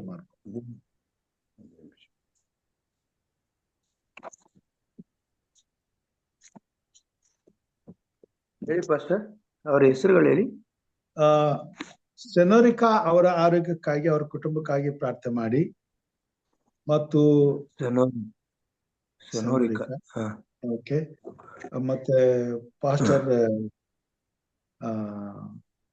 ಜಾನ್ಸನ್ ಯೇಸುದಾಸ್ ಅವರ ಮಗನ ಪರೀಕ್ಷೆ ಒಂದು ಹಾಲ್ ಟಿಕೆಟ್ಗೋಸ್ಕರ ಪ್ರಾರ್ಥನೆ ಮಾಡಿ ಮತ್ತು ರಾಜ್ ರಿಚರ್ಡ್ಸನ್ ವಜ್ರಮ್ಮ ಅವರ ಕಣ್ಣಿನ ಆಪರೇಷನ್ ಇದೆ, ಅವ್ರಿಗೋಸ್ಕರ ಪ್ರಾರ್ಥನೆ ಮಾಡ್ರಿ. ಜಯಮ್ಮ ಅವ್ರಿಗೋಸ್ಕರ ಪ್ರಾರ್ಥನೆ ಮಾಡ್ರಿ. KP ರವಿ ಬಳ್ಳಾರಿ ದೇವರ ಆಲಯದ ದುರಸ್ತಿಗಾಗಿ ಮತ್ತು ಅವರ ಕುಟುಂಬ ಮತ್ತು ಅವರ ವ್ಯವಹಾರಕ್ಕಾಗಿ ಪ್ರಾರ್ಥನೆ ಮಾಡ್ರಿ. ಮತ್ತು ಅನೇಕರು ಸ್ವಸ್ಥ ಹೊಂದಿದ್ದಾರೆ. ವಿನಯ್ ಸ್ವಸ್ಥ ಹೊಂದಿದ್ದಾರೆ, ಅವರಿಗೆ ಸ್ತೋತ್ರ ಹೇಳೋಣ. ಮತ್ತು ಸಹೋದರ ಜಾನ್ ಡೇವಿಡ್ ಅವರ ಮಗನು ಒಳ್ಳೆಯ ಫಲಿತಾಂಶವನ್ನು ಪಡೆದಿದ್ದಾರೆ, ಅದಕ್ಕಾಗಿ ದೇವರಿಗೆ ಸ್ತೋತ್ರ ಹೇಳೋಣ. ಮತ್ತು ನಮ್ಮ ಕಾರ್ಯಕ್ರಮವನ್ನ ನಾವು ಆಯೋಜಿಸಿರುವಂತ ಕಾರ್ಯಕ್ರಮಕ್ಕಾಗಿ ಯಶಸ್ವಿಗಾಗಿ ಪ್ರಾರ್ಥನೆ ಮಾಡೋಣ. ಆಯ್ತು.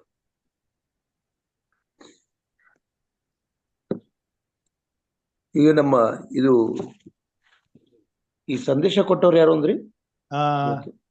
ಎಲ್ಡರ್ ನಿಕ್ಸನ್ ಸಾಮ್ಯುಯಲ್ ಎಂಬುದಾಗಿ ಅವರು ನಮ್ಮ ಅಡ್ವೆಂಟಿಸ್ಟ್ ಹಾಸ್ಪಿಟಲ್ ಬೆಂಗಳೂರಲ್ಲಿ ಅವರು ಖಜಾಂಚಿಯಾಗಿ ಸೇವೆ ಸಲ್ಲಿಸಿದ್ರು. ನಮ್ಮ ಸಭೆ ಕೋಲ್ಕಲ್ ಅವರು ರಿಲೇಷನ್ ಆಗ್ತಾರ. ಪ್ರೇಮತ್ ಕೋಲ್ಕರ್ ಅವರು ಸಡ್ಕ ಆಗ್ತಾರೆ. ಆಯ್ತಾಯ್ತು, ಪ್ರಾರ್ಥನೆ ಮಾಡೋಣ. ನಮ್ಮನ್ನು ಬಹಳವಾಗಿ ಪ್ರೀತಿ ಮಾಡುವಂತಹ ಪರಮ ತಂದೆಯ ದೇವರೇ, ಮತ್ತೊಂದು ದಿನದ ಮುಂಜಾವಿನಲ್ಲಿ ನಾವೆಲ್ಲರೂ ಎಚ್ಚರಗೊಂಡು ನಿನ್ನ ಸನ್ನಿಧಾನದಲ್ಲಿ ನೆರೆದು ಬಂದು ಸ್ವಾಮಿ, ನೀನು ನಿನ್ನ ಮಗನ ಮುಖಾಂತರ ಏರ್ಪಡಿಸಿರುವ ಈ ಝೂಮ್ ಕೂಟದಲ್ಲಿ ನಾವೆಲ್ಲರೂ ಭಾಗಿಗಳಾಗಿ ನಿನ್ನ ವಾಕ್ಯಗಳನ್ನ ಹೊಂದಿಕೊಳ್ಳುವ ಹಾಗೆ ಸಹಾಯ ಮಾಡಿದೆಯಾ ಸ್ವಾಮಿ. ಕಾಲಕ್ಕೆ ಆಯಾ ಕಾಲಕ್ಕೆ ಬೇಕಾದಂತಹ ಸತ್ಯ ವಾಕ್ಯಗಳನ್ನ ನಮಗೆ ದಯಪಾಲಿಸಿಕೊಂಡು ಬರ್ತಾ ಇದೆಯಾ ಸ್ವಾಮಿ. ಆತ್ಮೀಕವಾದ ರೀತಿಯಲ್ಲಿ ನಾವು ಒಳ್ಳೆಯ ಅಭಿವೃದ್ಧಿಯನ್ನು ಹೊಂದಿಕೊಳ್ಳುವ ಹಾಗೆ ನೀನು ಸಹಾಯ ಮಾಡುತ್ತಾ ಬಂದಿದೆಯಾ ಸ್ವಾಮಿ. ಸ್ತೋತ್ರ. ಮಹೋನ್ನತನ ದೇವರೇ, ನಿನ್ನ ವಾಕ್ಯಗಳ ಸಹಾಯದಿಂದ ಮತ್ತು ನಿನ್ನ ಆತ್ಮನ ಸಹಾಯದಿಂದ ನಾವು ಒಳ್ಳೆಯ ಕ್ರೈಸ್ತಿಯ ಜೀವಿತವನ್ನ ಜೀವಿಸುವುದಕ್ಕೆ ನಮಗೆ ಅನುಕೂಲ ಮಾಡಿಕೊಂಡು ಬರ್ತಾ ಇದೆಯಪ್ಪ ಸ್ವಾಮಿ. ತಂದೆಯ ದೇವರೇ, ಈ ದಿನವೂ ಸಹ ನಾವು ನಿನ್ನ ವಾಕ್ಯಗಳನ್ನ ತೆರೆದು ಸತ್ಯವೇದವನ್ನ ತೆರೆದು ನೀನು ಕೊಟ್ಟಂತ ಸತ್ಯವನ್ನ ನಾವು ಅರ್ಥ ಮಾಡಿಕೊಳ್ಳುವುದಕ್ಕೆ ಸಹಾಯ ಮಾಡಿದೀಯಪ್ಪ. ಸ್ತೋತ್ರ. ತಂದೆಯ ದೇವರೇ, ಇಲ್ಲಿ ನಡೆದು ಬಂದಿರುವಂತಹ ಪ್ರತಿಯೊಂದು ಆತ್ಮವನ್ನು ನೀನು ಬಲ್ಲೆ. ಅವರ ನ್ಯೂನತೆಗಳನ್ನ, ಕೊರತೆಗಳನ್ನ ನೀನು ಬಲ್ಲೆ ಸ್ವಾಮಿ. ಕೊರತೆಗಳನ್ನ, ನ್ಯೂನತೆಗಳನ್ನ ನೀನು ಪರಿಹರಿಸುವ ಮತ್ತು ಪೂರೈಸುವ ದೇವರಾಗಿರುತ್ತೀ ಸ್ವಾಮಿ. ನಮ್ಮ ಆತ್ಮೀಕ ಕೊರತೆಗಳನ್ನ ನೀನು ನಮಗೆ ಬೇಕಾದಂತಹ ಸ್ವಾಮಿ ಸತ್ಯವಾಕ್ಯಗಳನ್ನ ನಾವು ಅರ್ಥ ಮಾಡಿಕೊಂಡು ಎಲ್ಲಿ ತಪ್ಪಿ ಹೋಗಿದ್ದೀವೋ ಅದನ್ನ ಸರಿಪಡಿಸಿಕೊಂಡು ಹೋಗುವುದಕ್ಕೆ ನಮಗೆ ಸಹಾಯ ಮಾಡು ಸ್ವಾಮಿ. ಇದೋ ತಂದೆಯ ದೇವರೇ, ನೀನು ಬರುವಂತಹ ಕಾಲವು ಸಮೀಪವಾಗುತ್ತಾ ಬಂದಿದೆ. ನಮಗೆ ಹೆಚ್ಚಿನ ಸಮಯವಿಲ್ಲ ಸ್ವಾಮಿ. ಇರುವ ಸಮಯವನ್ನ ನಾವು ಅಮೂಲ್ಯವಾದದ್ದೆಂದು ಎಣಿಸಿ ಲೌಕಿಕವಾದ ವಿಷಯಗಳಲ್ಲಿ ನಾವು ಆಸಕ್ತಿಯನ್ನ ತೋರಿಸದೆ ಆತ್ಮೀಕವಾದ ರೀತಿಯಲ್ಲಿ ನಿನ್ನ ಪರಿಶುದ್ಧಾತ್ಮನು ಹೇಳುವ ರೀತಿಯಲ್ಲಿ ನಾವು ಜೀವಿಸುವುದಕ್ಕೆ ಸಹಾಯ ಮಾಡು ತಂದೆ. ಇದು ತಂದೆಯ ದೇವರೇ, ಈ ಊಟವನ್ನ ಆಶೀರ್ವಾದ ಮಾಡು. ಪ್ರತಿ ದಿನ ಸ್ವಾಮಿ ಮುಂಜಾನೆ ಮತ್ತು ಸಾಯಂಕಾಲ ನಡೆಯುವಂತಹ ಈ ಕೂಟಗಳಲ್ಲಿ ತಂದೆಯ ದೇವರೇ, ಅನೇಕರು ಹೆಚ್ಚಿನ ಜನರು ಭಾಗವಹಿಸಿ ಇದರ ಒಂದು ಪ್ರಯೋಜನವನ್ನು ಪಡೆದುಕೊಳ್ಳುವಂತೆ ಸಹಾಯ ಮಾಡು. ಈಗಾಗಲೇ ಭಾಗವಹಿಸುವಂತಿರುವಂತಹ ನಮ್ಮನ್ನು ನಿನ್ನ ಕರಗಳಿಗೆ ಸಮರ್ಪಿಸುತ್ತೇನೆ ಸ್ವಾಮಿ. ನಾವು ಈ ಒಂದು ವಾಕ್ಯಗಳನ್ನು ಪಡೆದುಕೊಂಡು ಅದನ್ನು ಕೇವಲ ನಾವು ಮಾತ್ರ ಅದನ್ನು ಇಟ್ಕೊಳ್ಳದೆ ಸ್ವಾಮಿ, ಅನ್ಯರಿಗೆ ಯಾರಿಗೆ ನಿನ್ನ ವಿಷಯ ಗೊತ್ತಿಲ್ಲವೋ, ಯಾರು ಇನ್ನೂ ಸ್ವಾಮಿ ಆತ್ಮಿಕವಾದ ರೀತಿಯಲ್ಲಿ ಏಳಿಗೆ ಹೊಂದಬೇಕಾಗಿದೆಯೋ ಅಂಥವರಿಗೆ ಅದನ್ನು ಹೇಳಿಕೊಡುವಂತಹ ಒಂದು ಮನಸ್ಸನ್ನ, ಸಿದ್ಧತೆಯನ್ನ, ಹೃದಯವನ್ನು ನಮಗೆ ದಯಪಾಲಿಸಿಕೊಡು ಸ್ವಾಮಿ. ನಮ್ಮ ಮಧ್ಯೆ ಸ್ವಾಮಿ ಅನೇಕರು ನೀನು ಮಾಡಿದ ಉಪಕಾರಗಳಿಗೆ ಕೃತಜ್ಞತೆಯನ್ನ ಹೇಳುವಂತೆ ಸಹಾಯ ಮಾಡಿದೀಯಪ್ಪ. ಸ್ತೋತ್ರ. ತಂದೆಯ ದೇವರೇ, ಡೇವಿಡ್ ರವರ ಮಗ ಉತ್ತಮವಾದ ಒಂದು ಅಂಕಗಳನ್ನ ಪಡ್ಕೊಳ್ಳುವುದಕ್ಕೆ ಸಹಾಯ ಮಾಡೋದಕ್ಕೋಸ್ಕರ ನಿನ್ನ ಕೊಂಡಾಡ್ತೇವೆ ಸ್ವಾಮಿ. ವಿನಾಯಕರವರು ತಂದೆಯ ದೇವರ ಗುಣ ಹೊಂದಿ ಅವರು ಇವಾಗ ನಮ್ಮ ಕೆಲಸಕ್ಕೆ ಹೋಗುತ್ತಿದ್ದಾರೆ, ಕ್ರಮವಾಗಿ ಹೋಗ್ತಾ ಇದ್ದಾರೆ. ಅವ್ರಿಗೋಸ್ಕರ ನಿನ್ನನ್ನು ಕೊಂಡಾಡ್ತೇವೆ ಸ್ವಾಮಿ. ನಿನಗೆ ಕೃತಜ್ಞತೆಯನ್ನ ಸಲ್ಲಿಸುತ್ತೇವೆ ತಂದೆಯ ದೇವರೇ. ನಮ್ಮ ಮಧ್ಯದಲ್ಲಿ ಅನೇಕರು ಸ್ವಾಮಿ ಅಸ್ವಸ್ಥರಾಗಿದ್ದಾರೆ. ಅವರು ಸ್ವಾಮಿ ನಿನ್ನ ಬಳಿಗೆ ಬಂದು ನಿನ್ನ ಸಹಾಯವನ್ನು ಕೇಳ್ತಾ ಇದ್ದಾರೆ ಸ್ವಾಮಿ. ನಮ್ಮ ಮಧ್ಯದಲ್ಲಿ ಸ್ವಾಮಿ ವಜ್ರಮರವರನ್ನ ನಿನ್ನ ಕರಗಳಿಗೆ ಸಮರ್ಪಿಸುತ್ತೇನೆ. ಅವರ ಕಣ್ಣಿಗೆ ಬೇಕಾದಂತ ಚಿಕಿತ್ಸೆಯನ್ನು ಕೊಡು ಸ್ವಾಮಿ. ಒಳ್ಳೆಯ ದೃಷ್ಟಿಯನ್ನು ಹೊಂದಿಕೊಳ್ಳುವ ಹಾಗೆ ಸಹಾಯ ಮಾಡು. ಜಯಮರವರನ್ನು ಸಹ ನೀನು ಆಶೀರ್ವಾದ ಮಾಡಿ ಸ್ವಾಮಿ. ಅವರ ಸಮಸ್ಯೆಯನ್ನು ನೀನು ಹೋಗಲಾಡಿಸು ತಂದೆಯ ದೇವರೇ. ಪರೀಕ್ಷೆ ಬರೆಯುತ್ತಿರುವ ಮಕ್ಕಳು ಅನೇಕ ಕಷ್ಟಗಳನ್ನ, ಸಮಸ್ಯೆಗಳನ್ನ ಎದುರಿಸ್ತಾ ಇದ್ದಾರೆ. ಪರೀಕ್ಷೆ ಸ್ವಾಮಿ ನಿನ್ನ ಪರಿಶುದ್ಧವಾದ ಸಬ್ಬತ್ತಿನದಲ್ಲಿ ಅದು ನಡೀತಾ ಇದೆ ಸ್ವಾಮಿ. ಎಲ್ಲ ಮಕ್ಕಳಿಗೆ ತೊಂದರೆ ಆಗ್ತಾ ಇದೆ ಸ್ವಾಮಿ. ತಂದೆ ವಿಶೇಷವಾಗಿ ಜಾನ್ಸನ್ ರವರ ಫಾಸ್ಟರ್ ಜಾನ್ಸನ್ ಜೇಸುದಾಸ್ ಅವರ ಮಗ ರಾಜ್ ರಿಚರ್ಡ್ ಅವರ ಹಾಲ್ ಟಿಕೆಟ್ ಸಿಕ್ಕಿಲ್ಲ ಸ್ವಾಮಿ. ಅವರು 100ಕ್ಕೆ 100 ಒಂದು ಫಲಿತಾಂಶವನ್ನು ಹೊಂದಿಕೊಳ್ಳುವಂತಹ ಒಂದು ಬರದಲ್ಲಿ ಅವರು ಆ ಮಗನಿಗೆ ಈ ಹಾಲ್ ಟಿಕೆಟ್ ನಿರಾಕರಿಸಿರುವಾಗ ಸ್ವಾಮಿ, ನೀನಲ್ಲಿ ಬೇಡುವುದೇನೆಂದರೆ ಅವರ ಮನಸ್ಸನ್ನ ನೀನು ಬದಲಾಯಿಸು. ಅವರಿಗೆ ಆ ಮಗನಿಗೆ ಬೇಕಾದಂತಹ ಹಾಲ್ ಟಿಕೆಟ್ ನೀನು ದೊರಕಿಸಿಕೊಡು ಸ್ವಾಮಿ. ನಮ್ಮ ಮಧ್ಯದಲ್ಲಿ ಬಳ್ಳಾರಿ ಇಂದ KP ರವಿ ಅವರಿದ್ದಾರೆ ಸ್ವಾಮಿ. ಅವರ ವ್ಯವಹಾರಗಳು, ಅವರಿಗೆ ವ್ಯಾಪಾರಗಳು, ಅದಕ್ಕೆ ಬೇಕಾದಂತಹ ಅನುಕೂಲತೆಗಳನ್ನ ನೀವು ಮಾಡಿಕೊಡು ಸ್ವಾಮಿ. ಅವರ ಪ್ರಯತ್ನಗಳಲ್ಲಿ ನೀನು ಸಹಾಯಕನಾಗಿರು. ಅವರಿಗಿರುವಂತಹ ಎಲ್ಲ ಆತಂಕಗಳನ್ನ, ಅಡ್ಡಿಗಳನ್ನ, ಅಡಚಣೆಗಳನ್ನು ನೀನು ಹೋಗಲಾಡಿಸು ಪ್ರಭುವೆ. ಆ ಬಳ್ಳಾರಿಯ ಸಭೆಗೋಸ್ಕರ ಬೇಡುವರಾಗಿದ್ದೇವೆ ಸ್ವಾಮಿ. ಬಳ್ಳಾರಿ ಸಭೆಯನ್ನ ನಿನ್ನ ಕರಗಳಿಗೆ ಸಮರ್ಪಿಸುತ್ತೇನೆ. ಆ ಸಭೆಯು ಹೆಚ್ಚಾಗಿ ಬೆಳೆಯುವ ಹಾಗೆ ಸಹಾಯ ಮಾಡು. ಸಭೆಯನ್ನ ಪಾಲಿಸುತ್ತಿರುವಂತಹ ಬೋಧಕರನ್ನ ನಿನ್ನ ಕರಗಳಿಗೆ ಸಮರ್ಪಿಸ್ತೇನೆ ತಂದೆಯ ದೇವರೇ. ಆ ಸಭೆ ಚೆನ್ನಾಗಿ ಬೆಳೆದು ಅಲ್ಲಿ ನಿನಗೆ ಸಾಕ್ಷಿಯಾಗಿರುವಂತೆ ಸಹಾಯ ಮಾಡು ಸ್ವಾಮಿ. ಅದಕ್ಕಿರುವ ಯಾವುದೇ ಒಂದು ತೊಂದರೆಗಳನ್ನು ಹೋಗಲಾಡಿಸು. ಅದಕ್ಕೆ ಬೇಕಾಗಿರುವ ಸಹಾಯವನ್ನು ನೀನು ಪರಲೋಕಕ್ಕೆ ತೆಗೆದುಕೊಂಡು ಬಾ.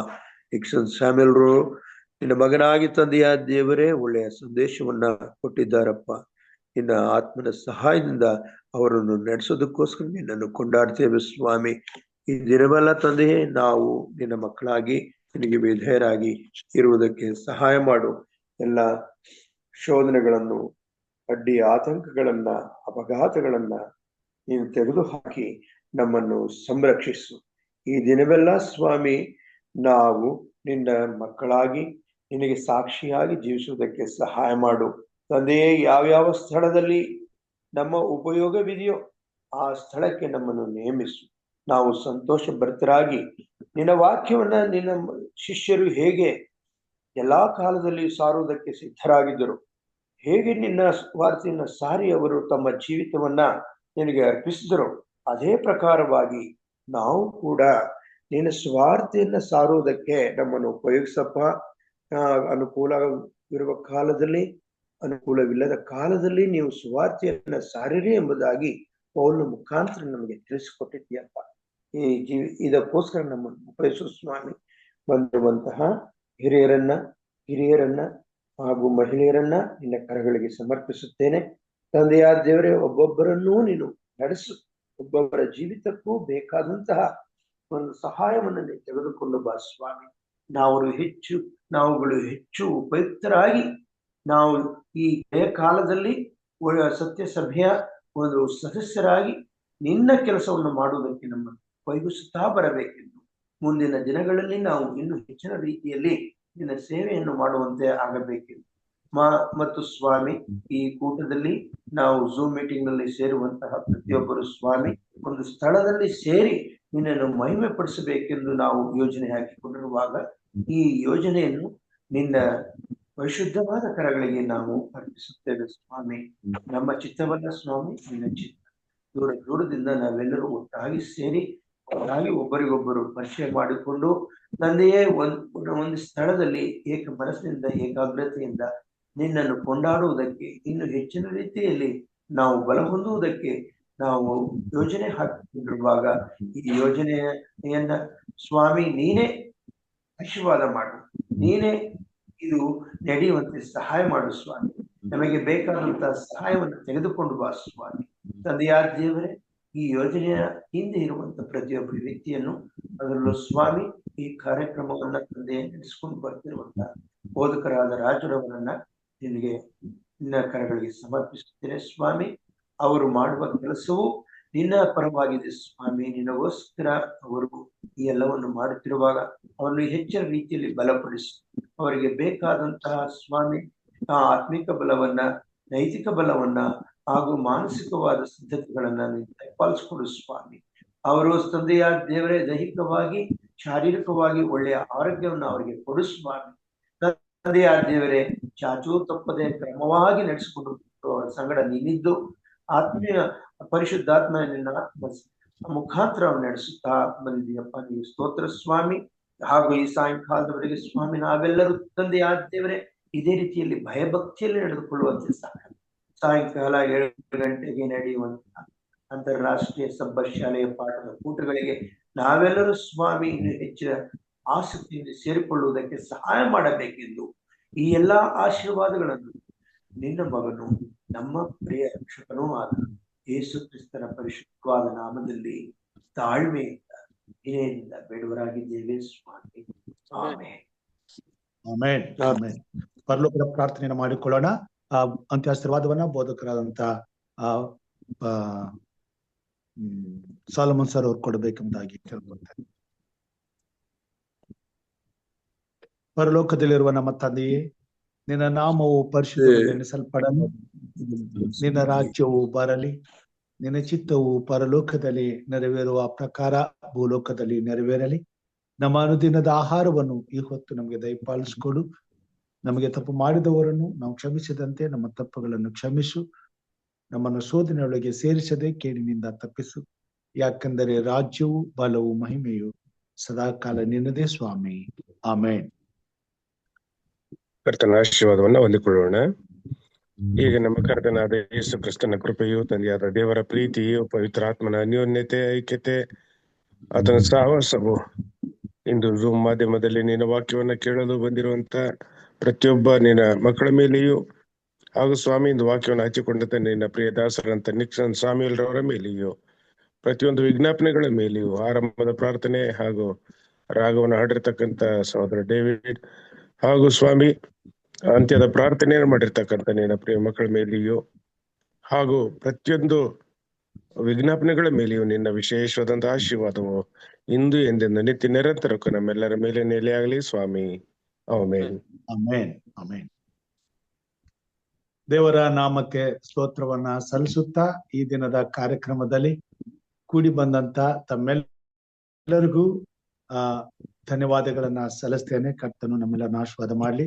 ವಿಶೇಷವಾಗಿ ಆರಂಭದ ಪ್ರಾರ್ಥನೆ ಮಾಡಿದಂತ ಸಹೋದರಿ ಮಾರ್ಗ್ರೆಟ್ ಅವರಿಗೂ ಉತ್ತಮವಾದಂತ ವಿಶೇಷ ಗೀತೆಯನ್ನು ಹಾಡಿದಂತ ಸಹೋದರ ಜಾನ್ ಡೇವಿಡ್ ಅವರಿಗೂ ಅತ್ಯುತ್ತಮವಾದಂತ ಸಂದೇಶಕ್ಕಾಗಿ ಹಿರಿಯರಾದಂತ ನಿಕ್ಷನ್ ಸಾಮಲ್ ಸರ್ ಅವರಿಗೂ ಮಕ್ಕಳ ಪ್ರಾರ್ಥನೆಗಾಗಿ ಹಿರಿಯರಾದಂತ ಚಿನ್ನಪ್ಪ ಸಾತ್ವಿಕ್ ಅವರಿಗೂ ಅಂತ್ಯಾಶೀರ್ವಾದವನ್ನು ನೀಡಿದಂತ ಬೋಧಕರಾದಂತ ಸಾಲಮನ್ ಸರ್ ಅವರಿಗೂ ಧನ್ಯವಾದಗಳನ್ನು ಸಲ್ಲಿಸ್ತೇನೆ. ಕರ್ತನು ನಮ್ಮೆಲ್ಲರನ್ನ ಆಶೀರ್ವಾದ ಮಾಡಲಿ. ಹೀಗೆ ಇನ್ನು ಹೆಚ್ಚಿನ ರೀತಿಯಲ್ಲಿ ಈ ಕಾರ್ಯಕ್ರಮದಲ್ಲಿ ನಾವು ಭಾಗಿಗಳಾಗಿ ಅನೇಕರು ಸೇರುವಂತೆ ಅವರನ್ನ ದೇವರ ಸನ್ನಿಧಾನಕ್ಕೆ ತಂದು ದೇವರ ಸನ್ನಿಧಾನದಲ್ಲಿ ಬೆಳೆಯುವಂತೆ ದೇವರ ಕೃಪೆ ತೋರಲಿ. ಮತ್ತು ಈ ದಿನವೆಲ್ಲ ನಮ್ಮನ್ನ ಆಶೀರ್ವದಿಸಿ ಮತ್ತೆ ಸಾಯಂಕಾಲ ನಾವೆಲ್ಲರೂ ಆರೋಗ್ಯ ಸುಕ್ಷೇಮ ಸಮಾಧಾನದಿಂದ ಒಟ್ಟಾಗಿ ಬಂದು ದೇವರ ವಾಕ್ಯವನ್ನು ಕಳೆಯುವಂತೆ ಕರ್ತನ ಆತ್ಮನು ನಮ್ಮ ನಡೆಸಲಿ ಎಂಬುದಾಗಿ ಪ್ರಾರ್ಥಿಸುತ್ತಾ ಈ ಬೆಳಗಿನ ಜಾವದಲ್ಲಿ ಎಲ್ಲರಿಗೂ ಬೆಳಗಿನ ಶುಭಾಶಯಗಳನ್ನು ಕೋರ್ತೇನೆ. ದೇವರು ನಮ್ಮೆಲ್ಲರನ್ನ ಧನ್ಯವಾದ ಬದುಕ್ರೆ ವಾಕ್ಯ ತಿಳಿಸಿದ್ದಾರೆ. ಧನ್ಯವಾದಗಳು ತಮಗೂ ಕೂಡಿ ಬಂದರೆ ಎಲ್ಲರಿಗೂ ಧನ್ಯವಾದ ಮತ್ತು ಶುಭೋದಯ ಎಲ್ಲರಿಗೂ. Thank you. Thank you. Thank you. A wonderful message.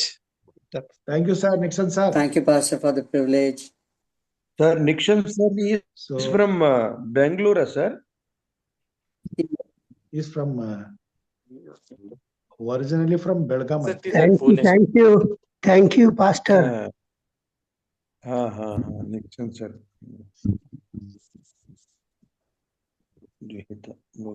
Lokesh brother ಹೇಗಿದ್ದೀರಿ? ಚೆನ್ನಾಗಿದ್ದೀರಾ?